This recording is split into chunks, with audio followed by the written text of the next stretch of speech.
রবের পক্ষ থেকে আপনাদের সকলকে স্বাগত জানিয়ে আপনারা জানেন যে আমাদের রাজ্যে ট্যাব কেলেঙ্কারি নিয়ে এখন রাজ্য সরকার ব্যতিব্যস্ত হয়ে উঠেছে।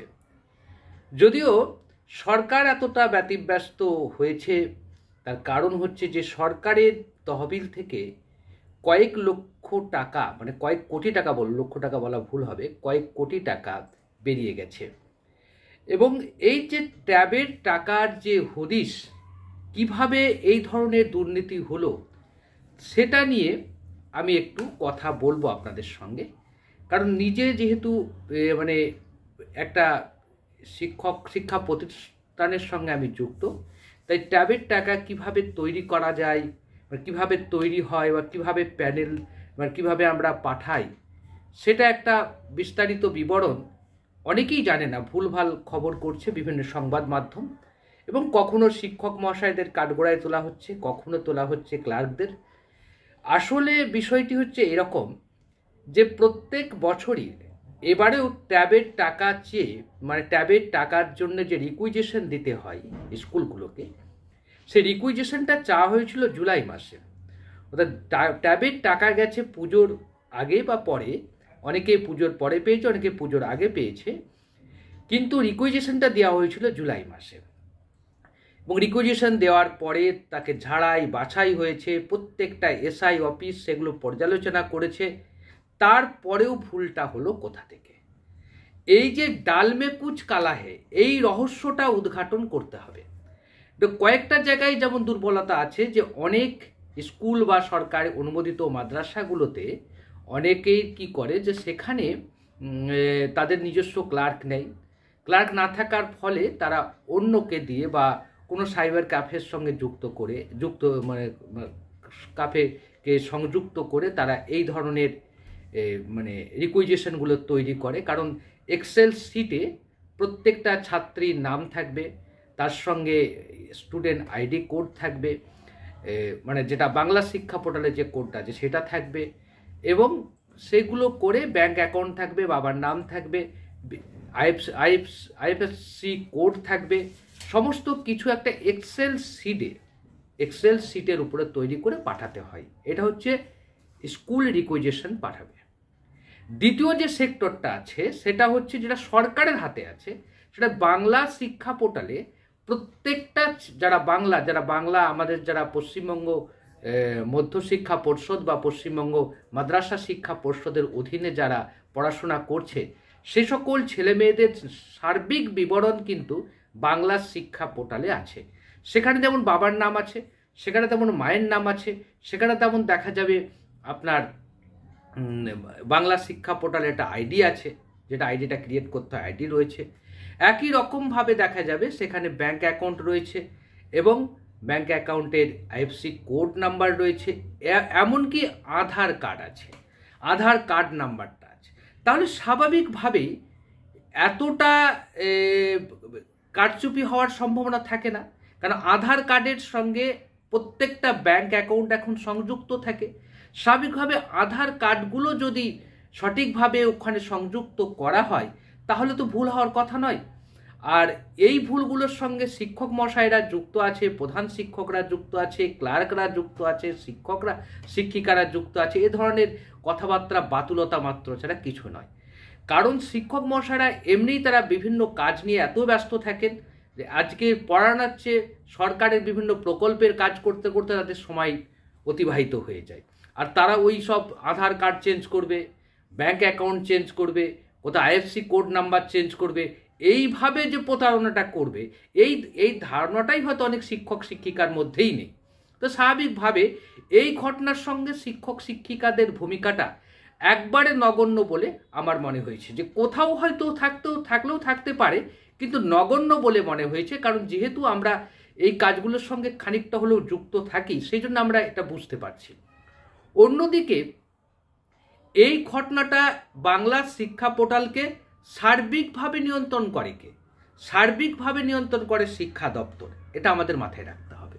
বাংলা শিক্ষা পোর্টালের সার্বিক যে চাবিকাঠি, যেমন আমার যে কোনো স্কুলের, যে কোনো বিদ্যালয়ের, যে কোনো মাদ্রাসার বা যে কোনো সরকার অনুমোদিত যে সকল স্কুল মাদ্রাসা এগুলো আছে, বেসরকারি স্কুলগুলো আছে, তাদের প্রত্যেকেরই বাংলা শিক্ষা পোর্টালের একটা করে আইডি আছে। এটা ঠিক কথা, তাদের পাসওয়ার্ড আছে, সব কিছু ঠিক আছে। এই পাসওয়ার্ড আইডি থাকা সত্ত্বেও একটা বিষয় খুব স্পষ্ট, যদি বিকাশ ভবন চায় যে কোনো স্কুলের যে কোনো পাসওয়ার্ড তারা যে কোনো বাংলা শিক্ষা পোর্টাল তারা খুলতে পারবে।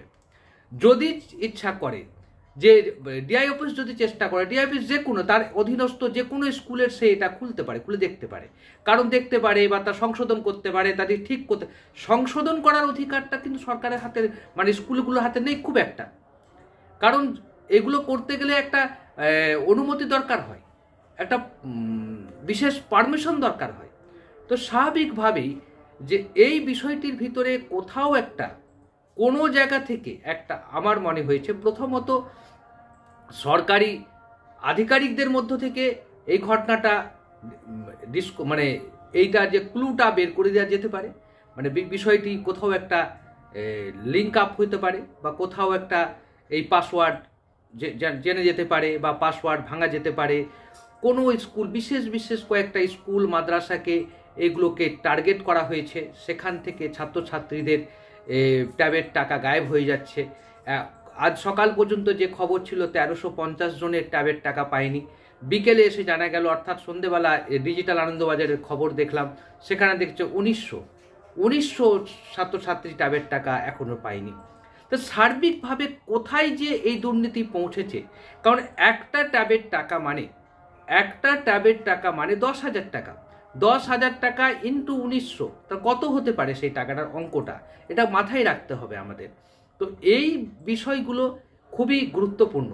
কিন্তু ট্যাবের টাকা নিয়ে এত হইচই হচ্ছে, মিডিয়া চেঁচামেচি করছে, মিডিয়া চিৎকার করছে, প্রত্যেক দিন ধরা হচ্ছে, এখনো পর্যন্ত 11 জনকে গ্রেপ্তার করা হয়েছে। আজকে আবার একজন ব্যাংকের পরিষেবা দেয় এরকম একজনকে, ব্যাংকিং পরিষেবা দেয় এরকম এক ব্যক্তিকে গ্রেপ্তার করা হয়েছে। তার মানে 2-3টে জায়গা থেকে লিক আউট হওয়ার সম্ভাবনা আছে। প্রথমত হচ্ছে স্কুল থেকে হতে পারে, স্কুলে হওয়ার সম্ভাবনাটা খুব কম, কারণ স্কুলের টিচাররা বা তারা যেহেতু এখানেই যেখানে চাকরি করে সেখানকার ছেলেমেয়েরাই সেখানে পড়াশোনা করে, স্বাভাবিকভাবে তারা এই কাজটা করার দিকে খুব একটা গা করবে বা খুব একটা করতে চাইবে, এটা বিশ্বাসযোগ্য নয়। দ্বিতীয়ত যে কাজটা হতে পারে সেটা হচ্ছে শিক্ষা দপ্তরের কোনো জায়গা থেকে লিক হতে পারে, হ্যাক হতে পারে, শিক্ষা দপ্তরের কোনো একটা জায়গা থেকে পাসওয়ার্ড বেরিয়ে যেতে পারে, বা কোনো একটা কোথাও একটা বিষয়ে কোথাও একটা ম্যানিপুলেশন করার চেষ্টা করা হতে পারে। এরপরে হচ্ছে ব্যাংকিং সেক্টরে গিয়ে, ব্যাংক তো জানে যে এই ব্যাংকিং সেক্টরে ওটা হতে পারে, যেভাবে ব্যাংকিং সেক্টরে প্রতারণা হয় ঠিক সেই সেক্টর হতে পারে। 3টে সেক্টর থেকে সম্ভাবনা আছে, এই 3টে সেক্টরকেই খুঁটিয়ে দেখতে হবে সরকারকে। এবং এই জন্যে সুপ্রতিম সরকার, আমাদের যিনি আইপিএস অফিসার আছেন, তার নেতৃত্বে একটা নজরদারি টিম তৈরি হয়েছে, জয়েন্ট ইনভেস্টিগেশন মনিটরিং টিম। সেই দলে রয়েছেন ADG CID, ADG cyber, DIG cyber, DIG CID. Supratim বলেন 16 লক্ষ পড়ুয়াকে ট্যাবেট কেনার জন্য টাকা দেওয়া হয়েছে রাজ্য সরকারের তরফে। বিভিন্ন জায়গায় দায়ের হওয়া এফআইআর এবং শিক্ষা দপ্তর থেকে পাওয়া তথ্যের থেকে ভিত্তিতে জানা যাচ্ছে 1911 জন পড়ুয়ার টাকা ঢোকেনি। যারা প্রতারিত হয়েছে তারা টাকা পেয়ে যাবে, তারা প্রত্যেকেই টাকা পেয়ে যাবে, এই কথাটা জোর দিয়ে বলছে। এবং এখনো পর্যন্ত প্রায় 11 জনের মতো গ্রেপ্তার হয়েছে, সিট গঠন করেছে, বিভিন্ন জেলায় সিট গঠন হয়েছে, মালদাতে সিট গঠন হয়েছে, কলকাতা পুলিশ, রাজ্য পুলিশ মিলে সিট গঠন করেছে। অর্থাৎ একটা ত্রাহি রব তৈরি হয়েছে। কিন্তু কেন এমনটা হলো সেটাই এখন আমাদের কাছে লাখ টাকার প্রশ্ন বলতে পারেন। কেন এই কাজটা ঘটলো, এই ঘটনাটা ঘটলো, ট্যাবের এই রহস্যটা সমাধানটা কিভাবে হবে সেটাও আমাদেরকে জানতে হবে। এই প্রসঙ্গে আরেকটা কথা বলবো, যে ট্যাবের টাকা নিয়ে এত হইচই হচ্ছে, কিন্তু রাজ্যের শিক্ষা বিদ্যালয়গুলি কিন্তু কম্পোজিট গ্র্যান্টের টাকা এখনো পায়নি। বছর শেষ হতে চলেছে, শিক্ষা বর্ষ শেষ, দিনের পর দিন খবরের কাগজে খবর বেরোচ্ছে চক ডাস্টার নেই, চক ডাস্টার বিদ্যালয়গুলিতে নেই, কেনার পয়সা নেই, ছোটোখাটো কোনো একটা সংস্কার করার পয়সা নেই, কেনা স্কুলগুলোতে ইলেকট্রিক বিল, বিদ্যুতের বিল দেওয়ার পয়সা নেই। এই অবস্থায় মমতা বন্দ্যোপাধ্যায় 10,000 টাকা করে ট্যাবের টাকা দিচ্ছেন এবং সেই নিয়ে তিনি মাথা ঘামাচ্ছেন, টিম তৈরি হচ্ছে, সিট তৈরি হচ্ছে, নিশ্চয়ই দুর্নীতির তদন্ত হবে। কিন্তু স্কুলগুলোকে যে টাকা দিতে হবে, স্কুলগুলোর যে কম্পোজিট গ্রান্টের টাকা দিতে হবে, সেই ব্যাপারে কেন মাথা ঘামাচ্ছে না সরকার, সেটা দিয়েও ভাবতে হবে। এবং সেদিকেও সরকারের যেমন নজর দেওয়া দরকার, একই রকমভাবে মিডিয়াকেও ওটাকে বেশি বেশি করে ফোকাস করা দরকার।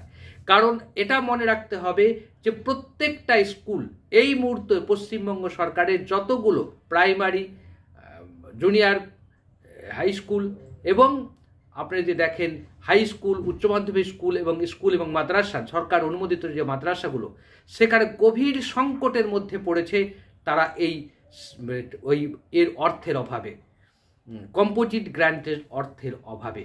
সুতরাং সরকারকে ইমিডিয়েট কম্পোজিট গ্রান্টের বিষয়েও সচেতন থাকতে হবে। এবং আরেকটা ব্যাপার, এই যে ট্যাব কেলেঙ্কারির গভীরে গিয়ে তদন্ত করতে হবে। উপর তদন্ত করলে হবে না। এখন দেখা যাচ্ছে লক্ষ্মীর ভাণ্ডারে কিভাবে তদন্ত হবে, এখন শোনা যাচ্ছে যে আবাস যোজনার টাকা অন্যের অ্যাকাউন্টে চলে যাচ্ছে। এসব কি হচ্ছে? কোথায় সরকার চলছে? সরকার কাকে দিয়ে চালানো হচ্ছে? কারাই কথা এইগুলো সব লিক আউট করছে? কারা এইগুলো এই প্রতারণার সঙ্গে যুক্ত আছে? খুঁজে বের করতে হবে, সরকারকেই খুঁজে বের করতে হবে এবং যথাযথ ব্যবস্থা নিতে হবে। একই সঙ্গে স্কুলগুলোর বাংলা শিক্ষা পোর্টালকে এমনভাবে তৈরি করতে হবে যেন সেখান থেকে কোনোভাবেই কোনো তথ্য বাইরে বেরোতে না পারে। একটা বিষয় খুব স্পষ্টভাবে আমাদের সামনে এসেছে যে কোথাও কোথাও এক একটা স্কুলের সব ছেলে মেয়েই গায়েব হয়েছে, মানে টাকা পায়নি ট্যাবের টাকা। আবার কোথাও কোথাও দেখা যাচ্ছে একটা, দুটো, চারটে, পাঁচটা করে ছেলে মেয়ে টাকা পাচ্ছে না। কেন পাচ্ছে না এই বিষয়টিও দেখতে হবে। কলকাতা শহরেই এই ঘটনা ঘটেছে অনেকগুলো ক্ষেত্রে। সব মিলিয়ে বলতে হবে যে ট্যাবের টাকার যেমন তদন্ত হচ্ছে, তদন্ত হওয়া উচিত, একই রকমভাবে চক ডাস্টার কেনার পয়সা নেই যখন বিদ্যালয়গুলিতে, সরকার পরিচালিত বিদ্যালয়গুলিতে চক ডাস্টার কেনার ব্যবস্থাও মমতাকেই করতে হবে। আসুন মমতা বন্দ্যোপাধ্যায় অন্তত চক ডাস্টার কেনার জন্য স্কুলগুলোকে কিছু অন্তত আর্থিক অনুদান 2024 সালেই করুন, 25-এর জন্য অপেক্ষা করবেন না। আশা করি আমাদের এই আবেদন আপনি কর্ণপাত করবেন। আজ এই পর্যন্ত।